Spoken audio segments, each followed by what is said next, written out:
Hello, Welcome to Tilly Talks with a Tilly. Talks, yes. She's going, is it really 10 weeks? Hello, everyone. My name's Julia Robertson, and this is my colleague, Tilly. And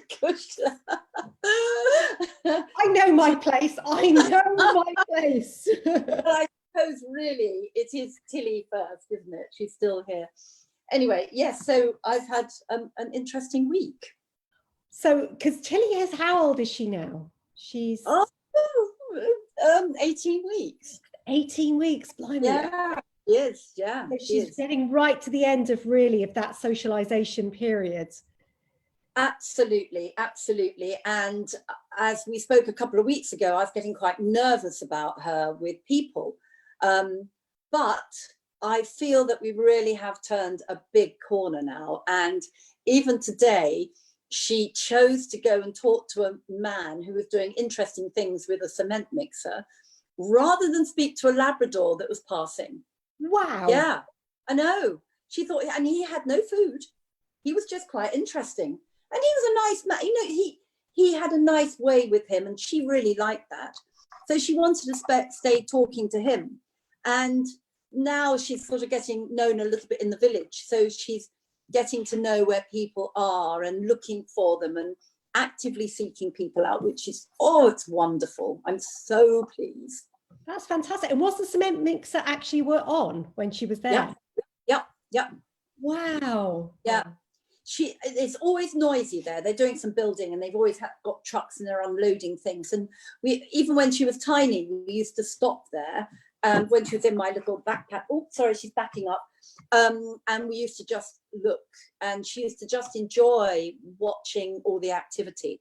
So we still do that now. And this time there was someone that came out and actually came to speak to her, which was really nice. Fantastic. So that's another spot or stop on the way back on our walk. Now she's attacking Maggie. She's going into, we call her Kato. Those of a certain age that remember the Pink Panther will remember Kato to jump out on Peter's side. This is just what she's like, not just with Maggie, with us too, a little bit less. So she's gained a lot in confidence then this week. I think you can say that, which I'm just so happy about. Right. I was never particularly worried about her with dogs because she was always pretty good, but yes, she's sort of becoming very much more confident with people, not everyone, but most people. So I'm very happy. But we're now going over the confidence barrier a little bit and becoming very confident in certain situations. Right. So she's exploring a lot more, is she? And she's just, boundaries pushed. Yeah. Yeah. Generally, they go through this stage because they just get so much more confident, which is why sometimes it's a real danger to leave them till they get older to actually let them off lead. So a lot of people say to me, I'll wait and I won't let them off lead yet because I want to make sure they'll come back. But if you let a puppy off the lead when they're very young, they're not going to go far because you're their comforter. They might go, yay. And then they go, actually, no, I need to come back. Where if you leave them till they kind of get to this age, they've got that confidence and they're like, well, I don't really need you. I'm going over there. It's interesting how many more meters away from me she'll go now than she did just a week or so ago. Now, as you say, yes, it was new, but now she's running and running with Maggie most of the time and not looking back as much. So she's not doing the checking in as much with you? Not much. The boundaries are really moving on. Yeah. It's really interesting because they do get to that kind of stage. And I always say to people, you know, if you are going to make sure, obviously, you've got to be in a safe place to let them off lead. You've got to be away from roads. You've got to be in safe places. If you're not sure, use a really nice long training line, 10 meters. Yeah. So you're not trying to, with the dogs, obviously in a harness, because you don't want them to get in whiplash as you suddenly try your emergency stop. You can either hold on to the end of the line or you can just let it trail behind them as long as there's not many other people around. So you've got that confidence that if they're not listening, you can reel them back in. So important on walks that you engage with your puppy. You've got to be the exciting thing around. I had a real fright And it really was a good check. I heard a message come in on my phone, and they were off the lead perfectly safely. And I have a massive field near me. And even though the footpath is on one side, there are no crops or anything. So it's perfectly all right. And I picked up my phone. Tilly was off. I looked down, just at a message. I didn't respond. And I looked up, and the whole scene had changed. Like when you're driving, that you must never obviously look at your phone. But if you do, or if your concentration goes, you come back and it's this whole different scene. And that was such a shock to me. Just in those few seconds, isn't it? It's so many things can happen. Yeah. To, you know, and it's so important that you stay engaged with your dogs on the walk. And it's not a time to catch up on your phone calls. No. If you're boring to be around, your dogs are going to find their own entertainment. They're going to run across the field to say hello to somebody, because if they shout, they're exciting.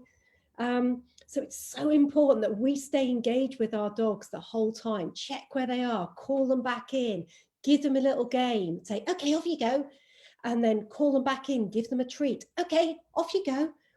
So we're interesting, we're fun to be around, because if we're not, they're going to find their own entertainment.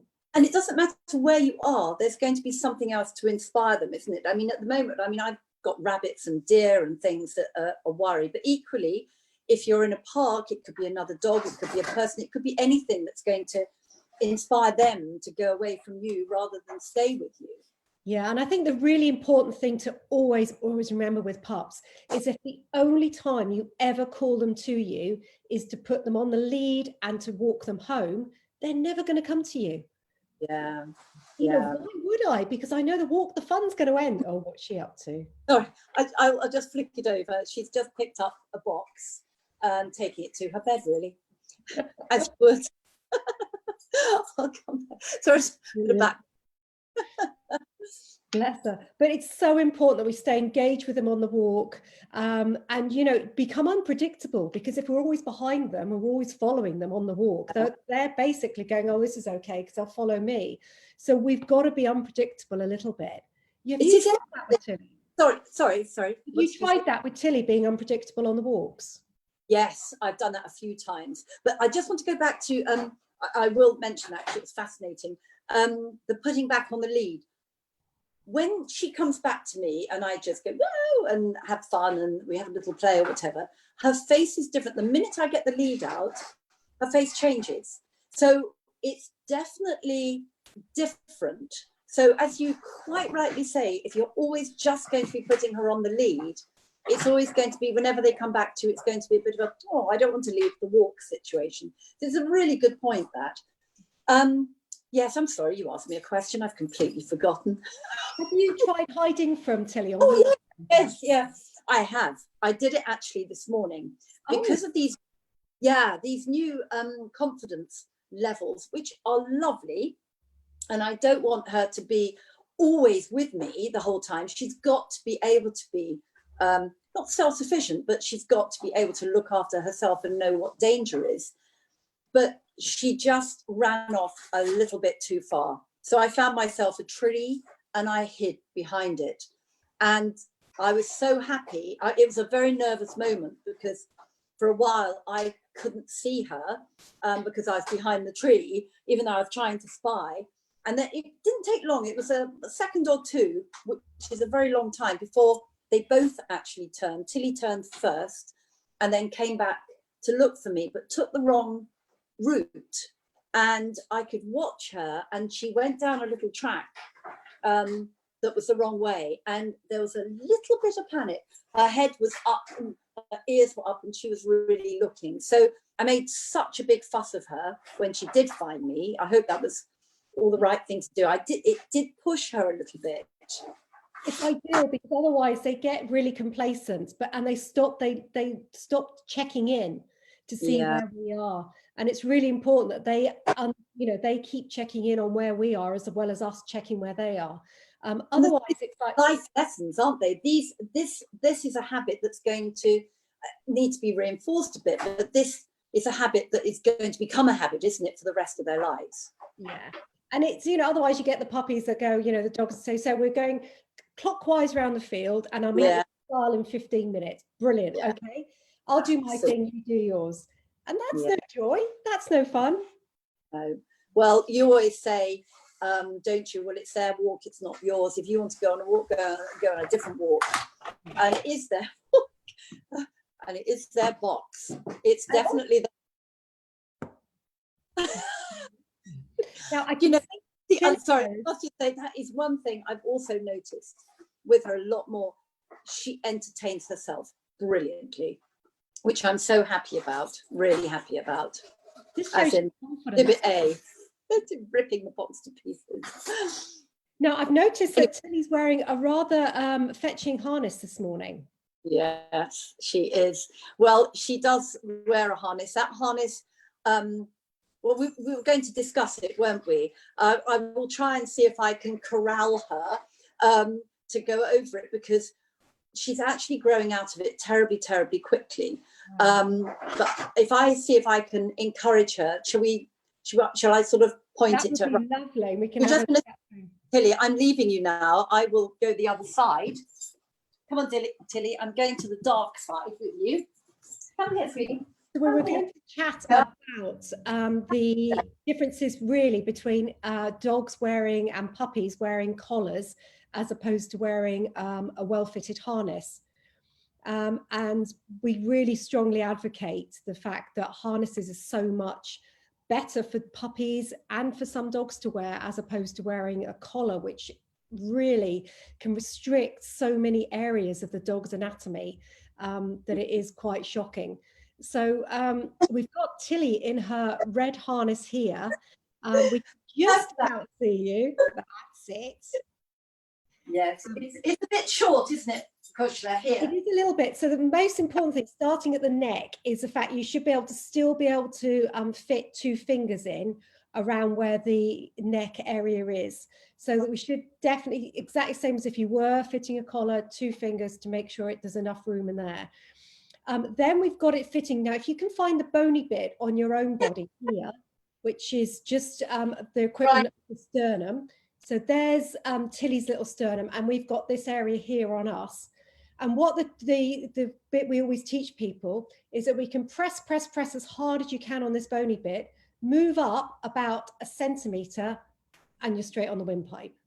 So you can try that on yourself as well to see what a difference that makes. So we really want the harness fitting really nicely on the bony bit, the sternum of your puppies.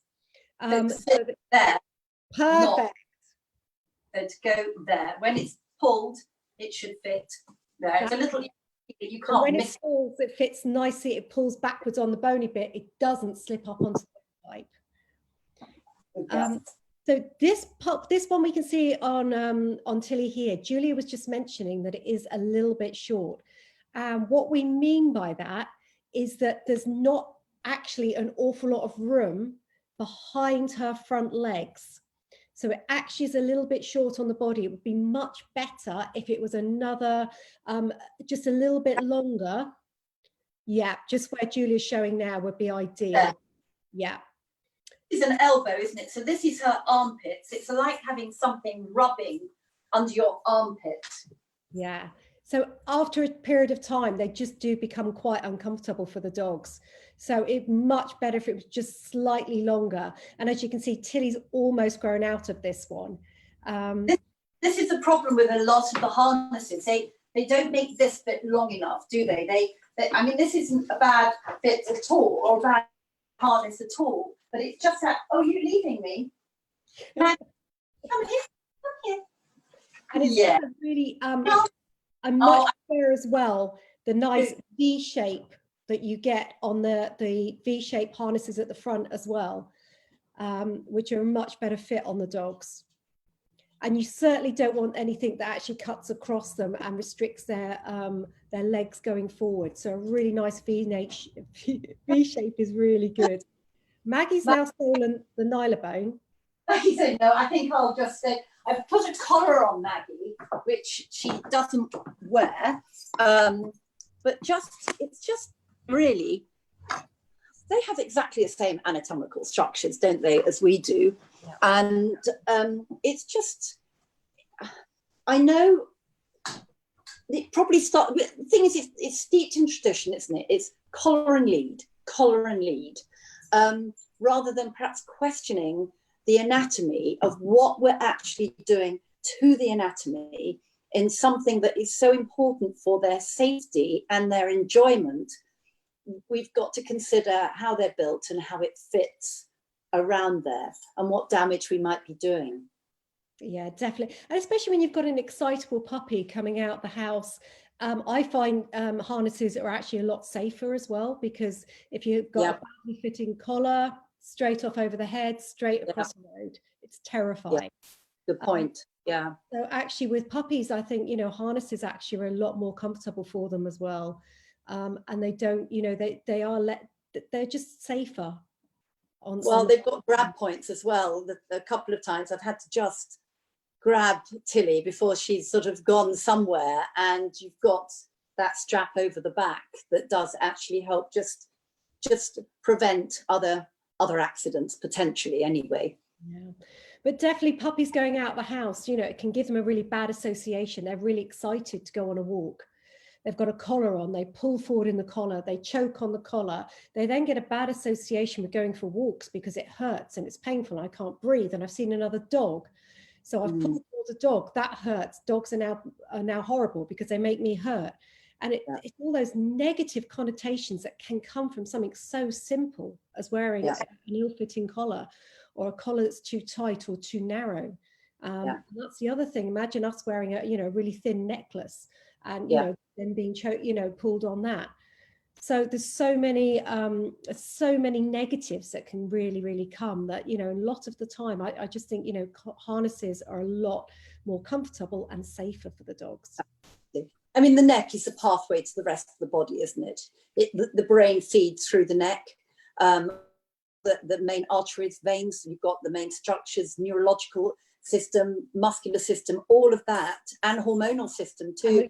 Going to say the glands, the glands too are there. It's such a sensitive area. We should really look after it, because as you say, apart from anything else, it's the bad connotations that they will then learn with having that on. And just because they may not be showing you, obviously, in the same way that we may be, it doesn't mean to say it's not affecting them.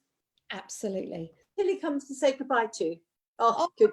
Tilly. Oh, thank you everybody for joining us. It's been so lovely, and all the feedback and where you are, and it's just so wonderful to know there's a huge, lovely community out there. So thank you, everybody. It's been super fun. Absolutely, we've loved it. We really have enjoyed it, and thank you so much for all your interaction.